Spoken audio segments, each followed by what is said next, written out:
واقعات نکالے جا سکتے ہیں، لیکن ہم اس محفل میں ایک دوسرے زاویے سے اس کو دیکھنے کی کوشش کریں گے. جیسا کہ صدر صاحب نے بھی کہا کہ آج کل کے حالات سے بھی یہ معاملہ لنک کرتا ہے. تو ہمیں موجودہ جس زمانے میں ہم رہ رہے ہیں، مغربی ایشیا اور شرق اوسط خاص طور سے جس طریقے سے جنگی ماحول پیش کر رہے ہیں، اس میں ہم اسی چیز کو جنگ کے حوالے سے دیکھ لیتے ہیں. یعنی اسلام امن کے زمانے میں تو امن کا مذہب ہے، امن کے زمانے میں وہ سلامتی بھی ہے، سب کچھ ہے. وہ جنگ کے زمانے میں کیا کرتا ہے؟ یہ ایک چیز ایسی ہے جس کو ہم آج چونکہ موجودہ حالات سے ریلیونٹ ہے تو اس سے دیکھ لیتے ہیں. سب سے پہلے تو جو ہمارے فقہا نے جو اصول دیا ہے مسلمان ملک کے لیے، وہ یہ کہ ان کا امیج یہ ہونا چاہیے کہ وہ، یعنی ان کی فورن پالیسی کا پہلا اصول یہ ہونا چاہیے کہ کسی بھی ملک کو ان سے خطرہ نہ ہو. یعنی وہ ایسا ملک ہو جس سے سلامتی وابستہ ہو، چاہے دوسرا ملک کافر ہے یا مسلمان ہے، اس سے فرق نہیں پڑتا. ہر مسلمان ملک یا ہر کافر ملک کے لیے مسلمان ملک کا ایک سلامتی کا میسج ہونا چاہیے، اور یہ ان کی فورن پالیسی کی پہلا اصول ہونا چاہیے. لیکن اب ایک لیکن بھی ہے، لیکن اگر کوئی ملک یا کوئی قوم یا کوئی گروہ یعنی اس ملک کے ساتھ، مسلمان ملک کے ساتھ امن اور سلامتی کے ساتھ رہنا ہی نہ چاہے تو مسلمانوں کو پھر تیار رہنا چاہیے. یہ سورہ انفال کی 60ویں آیت جس کا تذکرہ بھی کر رہے تھے سر، اور جہاں تک ہو سکے اس کا ترجمہ میں پیش کرتی ہوں، اور جہاں تک ہو سکے قوت اور طاقت فراہم کر کے اور گھوڑوں کی تیاری سے ان کے لیے مستعد رہو. اس سے خدا کے دشمنوں اور تمہارے دشمنوں پر ہیبت طاری رہے. ہم آج کل کی اصطلاح میں اس کو ڈیٹرنس کہتے ہیں، اور نیوکلیئر ڈیٹرنس کا نام تو سب نے ہی بہت زیادہ سنا ہوگا. یعنی اس کا مطلب یہ ہے کہ ہمارے پاس جو نیوکلیئر ویپن ہے ہم وہ استعمال تو نہیں کریں گے، لیکن اگر تم نے کیا تو پھر ہم بھی یہی کر سکتے ہیں. اور یہ جو کولڈ وار کے زمانے میں سوویت یونین اور امریکہ کے مابین یہی نیوکلیئر ڈیٹرنس کام کر رہا تھا جس نے ان کو ہاٹ وار سے روکے رکھا اور کولڈ وار میں ان کو چلنے دیا. لیکن پھر قرآن یہ ہماری رہنمائی یہ کرتا ہے کہ اگر جارح ملک اپنی جارحیت سے باز آ جائے اور صلح کی طرف مائل ہو جائے تو پھر تم بھی صلح کر لو. اسی سورہ انفال کی 61ویں آیت کا ترجمہ ہے، یعنی اگر یہ لوگ صلح کی طرف مائل ہو جائیں تو تم بھی اس کی طرف مائل ہو جاؤ. یہ ضروری ہے. قرآن مجید نے اگر آپ دیکھیں تو جنگ کی حقیقت کو بالکل بدل کر رکھ دیا ہے اور بالکل ایک نیا نظریہ پیش کیا ہے جس سے اس وقت کی دنیا ناآشنا تھی. اور جنگ کا نظریہ یہ تھا، اسلام کے اندر جنگ اور قتال کا نظریہ یہ ہے کہ یہ دراصل ایک مصیبت ہے اور جس سے بچنے کی ضرورت ہے. لیکن اگر دنیا میں اس سے بڑی مصیبت سامنے آ جائے، یعنی ظلم اور طغیان، فتنہ اور فساد، یہ اگر پھیل رہا ہو تو محض دفع شر کے لیے تمہیں ہتھیار اٹھانے کی اجازت ہے، جنگ کرنے کی اجازت ہے. انسانی زندگی کا جزو ہونے کے باوجود جنگ کا یہ مقام نہیں ہے کہ اس کی تمنا کی جائے. رسول اکرم صلی اللہ علیہ وسلم کی ایک حدیث ہے جو صحیح بخاری میں 2 جگہ آئی ہے کہ اپنے دشمن سے مٹ بھیڑ کی تمنا نہ کرو، دشمن سے مٹ بھیڑ کی تمنا نہ کرو، لیکن اگر مٹ بھیڑ ہو جائے تو پھر جم کے لڑو. یہ ہے قرآن مجید میں جنگ کی حقیقت. اور جنگ میں پھر ہم یہ بھی دیکھتے ہیں کہ جنگ میں یہ بھی کہا گیا ہے کہ صرف اتنی ہی قوت استعمال کرو جتنی دفع شر کے لیے ضروری ہے، جتنی دفع شر کے لیے ناگزیر ہے.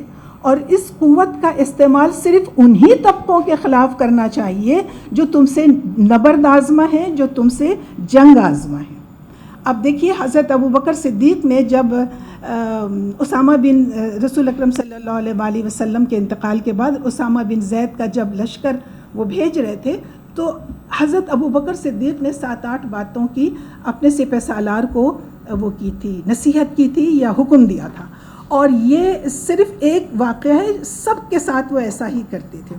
انہوں نے 6-7 باتوں کی جن کا انہیں حکم دیا یا نصیحت کی، وہ یہ تھی کہ دیکھو لوگوں کے ہاتھ پاؤں کاٹ کر مسلح مت کرنا، بچوں کو قتل مت کرنا، عورتوں کے ساتھ تعرض مت کرنا، وہ بوڑھے لوگ جو ہتھیار نہیں اٹھا سکتے ان کے خلاف ہتھیار مت اٹھانا، جنگ کے دوران آگے، جنگ سے پہلے آگے پیچھے درختوں کو مت کاٹنا، مت جلانا، باغات کو مت برباد کرنا، صرف اتنے ہی جانور ذبح کرنا جتنے کہ تمہارے اس دن کے کھانے کے لیے ضروری ہیں، اور دیکھو تمہارا گزر کچھ ایسے لوگوں پر ہوگا جو اپنے عبادت گاہوں میں عبادت میں مصروف ہوں گے، انہیں کچھ مت کہنا، ان کے ساتھ تعرض مت کرنا. انہوں نے اپنے آپ کو عبادت کے لیے وقف کر دیا ہے تو انہیں ان کے حال پر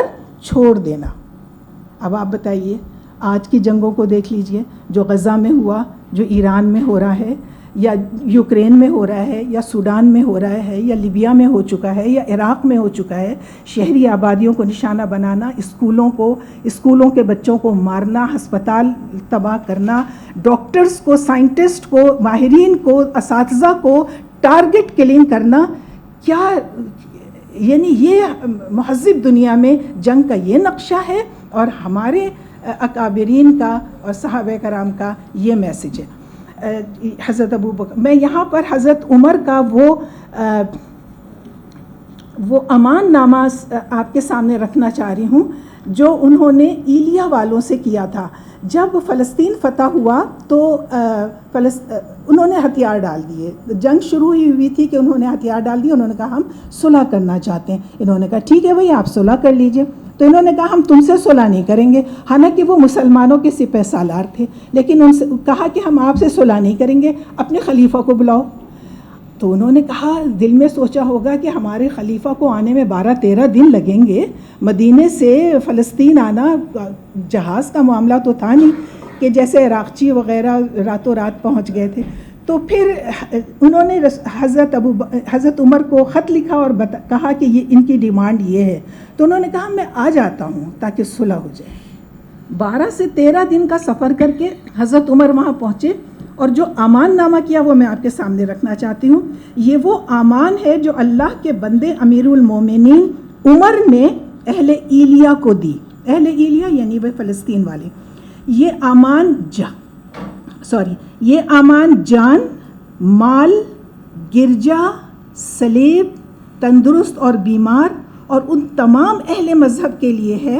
اس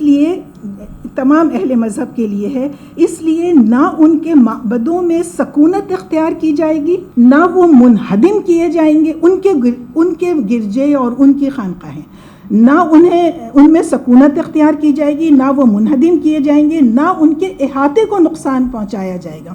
یعنی جو باؤنڈری وال ہے ان کی کھچی ہوئی، اس کو آپ آگے پیچھے نہیں کر سکتے، وہ ایز اٹ از رہیں گی.